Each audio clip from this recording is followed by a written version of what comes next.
Bonjour à toutes et à tous, très content de vous retrouver aujourd'hui pour la rentrée. Oui, c'est déjà la rentrée, j'espère que vous avez passé d'excellentes vacances. Aujourd'hui, on va se retrouver avec un petit exercice. On va utiliser que 7 couleurs au pastel sec et on va se donner à peu près 20 minutes pour réaliser un joli tableau. On se retrouve tout de suite pour l'exercice.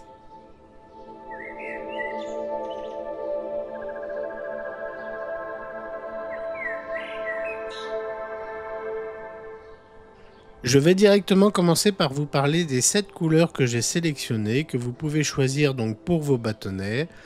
Un noir, un ocre jaune, un vert olive clair, un vert plutôt très sombre, un bleu ciel clair, un bleu violet, c'est-à-dire un mauve plutôt clair, et un blanc. Pour ma part, j'ai utilisé des bâtonnets des marques soit Blox ou Schmink. Et j'ai bien sûr travaillé sur un papier Canson Meet and Touch, sur un format pas très grand. Vous pouvez prendre une grande feuille du commerce et la couper en deux. L'idéal, c'est quand même d'avoir un format qui soit à peu près de 50 cm sur l'horizontale, avec une hauteur d'une trentaine de centimètres.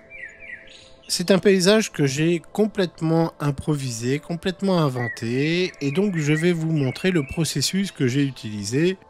J'ai commencé par tracer une esquisse assez simple d'une perspective. Je voulais un petit chemin qui puisse guider le regard, qui soit plutôt centré au centre de mon tableau.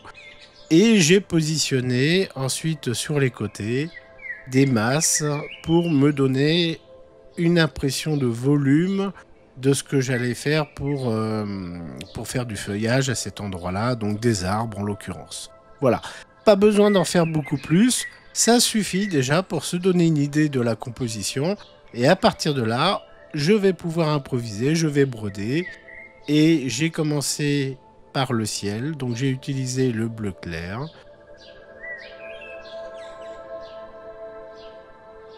Je fais une petite estompe pour nourrir mon papier avec les pigments, pour ne pas avoir le papier qui passe au travers de mon ciel.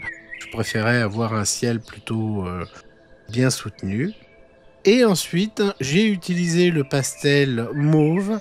Alors, sur la vidéo, il apparaît comme un bleu.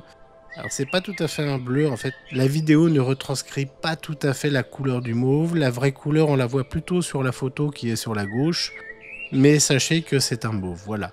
J'ai utilisé cette couleur mauve pour pouvoir travailler la profondeur dans mon tableau.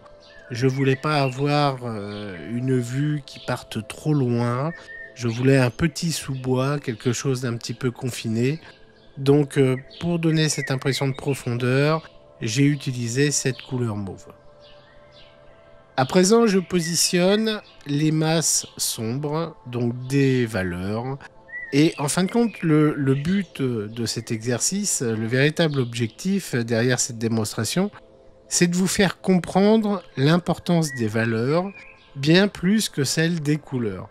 Parce que ce qui rend un paysage crédible et impactant, ce n'est pas le nombre de nuances, donc de couleurs qu'on va utiliser, mais plutôt la manière dont on va jouer avec les contrastes, les profondeurs et les lumières. C'est pour ça que j'ai voulu vraiment un nombre limité de couleurs pour pas qu'on se perde dans les couleurs, en tout cas dans cet exercice.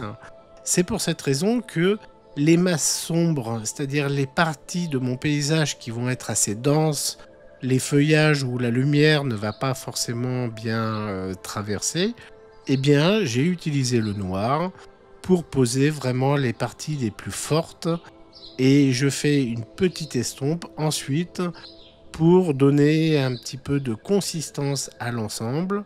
Et ensuite, une fois que j'aurai positionné mes masses de valeur forte, de valeur sombre, eh bien je viendrai y mettre de la couleur.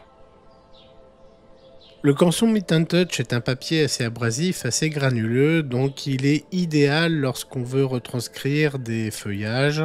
C'est pour ça qu'en utilisant mon petit morceau de bâtonnet noir, je n'appuie pas trop fort dessus, je viens simplement caresser mon bâtonnet sur le papier et ça va me faire une multitude comme ça de petits points parsemés. Et pour donner donc de la densité aux zones qui vont être les plus sombres, eh bien je fais une petite estompe.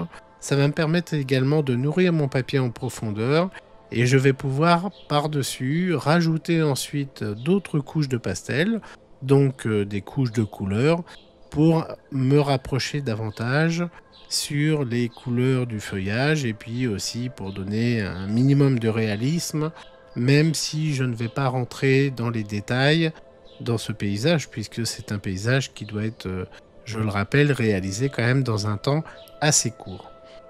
Donc je viens faire aussi des effets de fondu pour donner une impression de distance aussi à quelques endroits. Il ne faut pas non plus que le trait ou les zones de pastel soient trop nettes. C'est pour ça que j'aime bien faire aussi des petites estompes. À présent, je viens mettre un petit peu de couleur dans tout ça.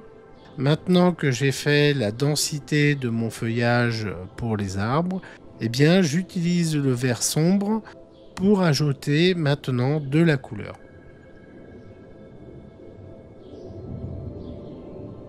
Exactement comme j'ai pu le faire avec le noir, je n'appuie pas trop fort, je caresse le bâtonnet donc sur la tronche et je viens simplement caresser mon papier pour déposer des petites touches de couleur un petit peu partout.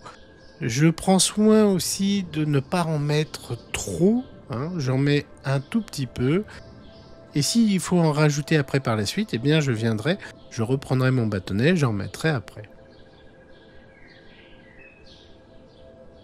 Bien sûr, c'est un paysage qui a de la lumière puisque j'ai un ciel clair sur la partie haute, donc j'imagine que j'ai un soleil qui vient vers le haut. Alors j'utilise mon jaune ocre et je viens mettre des zones de couleur directement sur le feuillage. Je suis un petit peu dans un style impressionniste, c'est-à-dire que je n'essaye vraiment pas de faire du réalisme. Je n'essaye pas de modèle, donc je suis vraiment libre de mes mouvements. Je viens simplement mettre des zones de lumière qui vont me permettre de commencer à structurer la composition en fait de mon tableau. Et je viendrai renforcer ces effets de lumière en rajoutant des ombres par la suite. J'ai repris le pastel bleu clair. Je dessine un petit chemin qui vient entre les arbres. Donc vous avez pu remarquer, c'est une composition très simple, hein. Il y a un arrière-plan avec des couleurs froides et je viens mettre des couleurs chaudes plutôt au premier plan avec des arbres et de la végétation, un parterre d'herbes qui va être donc au premier plan. J'utilise le vert olive pour mettre des zones de lumière.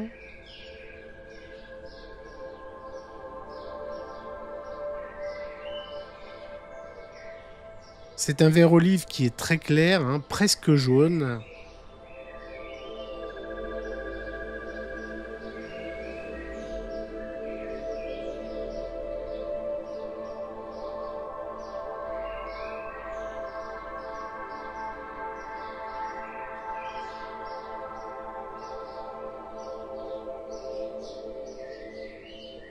Je viens redessiner le tronc de mon arbre.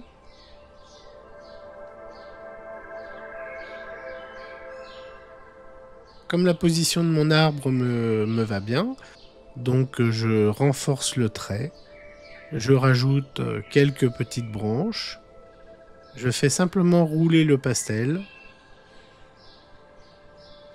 J'essaye de faire des branches qui soient pas trop larges.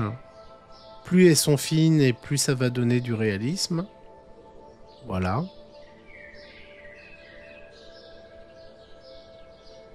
Ah, j'ai cassé mon pastel. Oui, étant donné que je travaille avec des petits morceaux de pastel, ils sont un petit peu fragiles, ça peut arriver de casser ces pastels, c'est pas bien grave. Surtout ne jetez pas, hein, ne jetez pas les petits morceaux de pastel, gardez-les, mettez-les dans un petit carton, ça peut toujours servir après par la suite.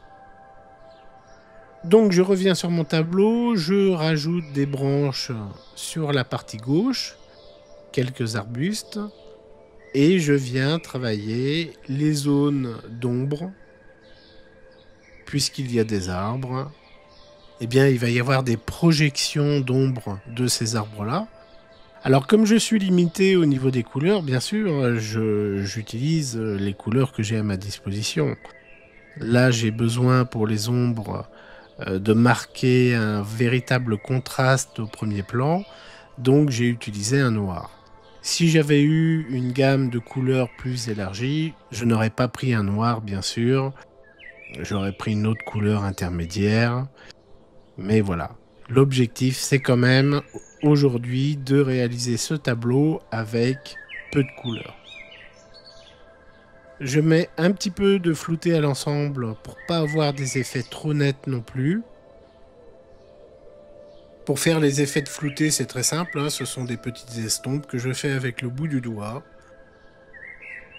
Là, c'est un tableau assez rapide avec des petites estompes, donc c'est pas bien méchant. Si vous avez un tableau qui dure beaucoup plus longtemps et que vous avez beaucoup d'estompes à faire, si vous aimez faire des estompes, faites attention au bout des doigts parce qu'avec le Canson Meet and Touch, on peut vite s'irriter les doigts et ça peut faire mal. Mais là, il n'y a pas de risque. Je vais rajouter quand même un petit peu de couleur sur le fond pour pas qu'il soit trop uniforme, trop bleu. Ça va me donner aussi un petit peu de relief avec un effet de profondeur supplémentaire. Donc avec une première, on va dire un premier plan d'arbustes qui sont déjà en recul hein, par rapport à mon premier plan où on voit très bien ce chemin qui vient vers nous. Je rajoute un peu de contraste, un peu de profondeur. Donc je mets du noir à la base et puis un petit peu de couleur que je viens fondre sur le bleu que j'ai posé donc préalablement.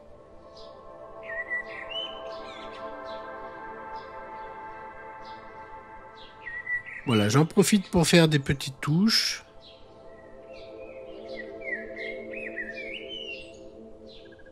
Mais un petit peu de vert. Je simule quelques petites herbes au premier plan.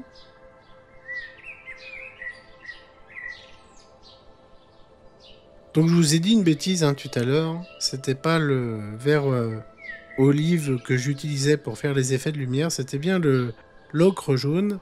C'est en ce moment que j'utilise le vert olive pour faire mon herbe. Et là, je vais maintenant, à présent, faire les ombres avec le bleu violacé.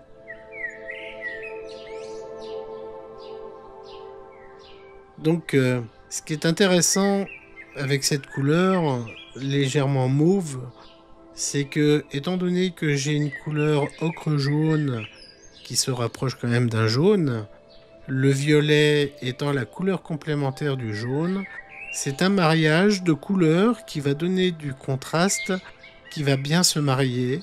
Donc il va y avoir une certaine homogénéité dans le tableau. Et ça c'est intéressant. Donc c'est vraiment un tableau qui repose sur les couleurs complémentaires du mauve et du jaune. J'ai également du vert, donc j'aurais pu y mettre un petit peu de rouge, un petit peu de teinte chaude. Mais voilà, je n'ai que cette couleur, donc je fais avec. Je viens rajouter quelques effets de lumière sur le tronc. J'utilise mon ocre jaune. Donc tout comme j'ai fait les branches tout à l'heure avec du noir, là je le fais avec le jaune. Je le fais rouler et je rajoute quelques branches dans mes arbres qui prennent directement la lumière du soleil. Et pour les arbustes qui sont un petit peu plus loin, eh bien je vais le faire avec le bleu clair qui m'a servi pour faire le ciel. Je fais rouler mon pastel, je rajoute des petits troncs très fins qui sont en arrière-plan. Donc on va comprendre que ce sont des arbres.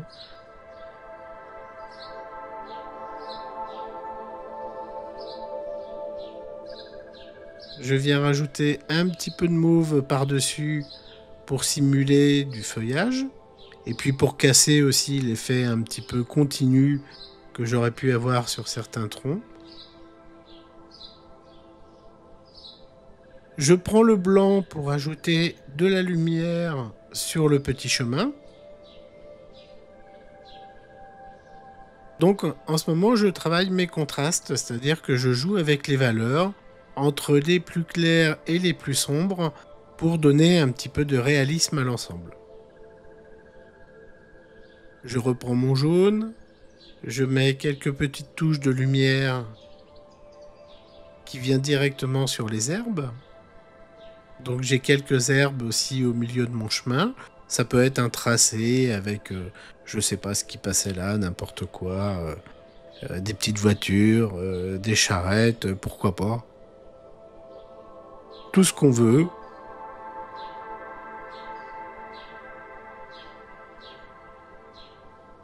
Donc voilà, des petites touches de lumière. Je fais quelques petits brins d'herbe, puisqu'on est au premier plan, donc je peux me permettre de travailler un petit peu plus le détail. Donc réserver le flouté pour l'arrière-plan et rajouter de la netteté lorsqu'on travaille au premier plan. Ça, c'est aussi un aspect intéressant quand on fait un tableau, puisque ça va aider à la perspective.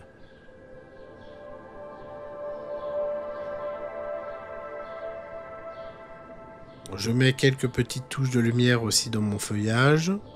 Je viens accentuer donc les quelques petites feuilles qui viennent, qui prennent directement la lumière, les rayons du soleil.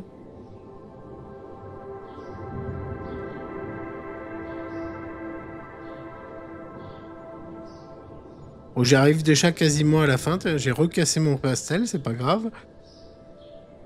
Je suis dans la finition en fin de compte, même si c'est pas un tableau avec du vrai détail, avec un tableau qui se veut réaliste, eh bien je suis passé maintenant dans la finition, c'est-à-dire que je prends des petits moments de pause, plus ou moins rapides, et puis je regarde les zones où je peux rajouter quelques petits éclats comme ça de lumière, de clair, de sombre, pour essayer de donner un petit peu de cachet à l'ensemble et jouer avec ces effets de lumière qui vont vraiment donner, de la vie, on va dire, quelque part dans votre tableau. Ça évite d'avoir un tableau qui soit terne, avec des couleurs qui ont toutes plus ou moins la même valeur. Non, faut vraiment pas hésiter à mettre du contraste et à jouer entre les clairs et les sombres. Donc j'ai mis tout à l'heure quelques effets de lumière. Donc je viens rajouter un petit peu d'ombre avec le mauve.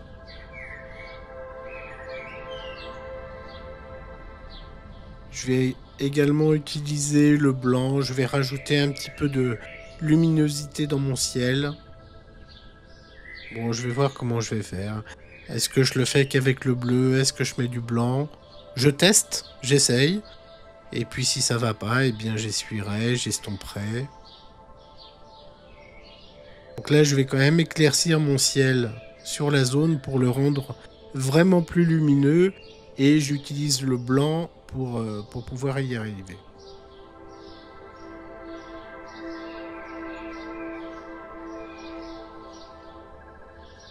Là, j'ai pris le bleu clair. Je vais faire quelques petites touches de lumière qui passent à travers mon arbre. C'est-à-dire que c'est le ciel qu'on va voir à travers le feuillage.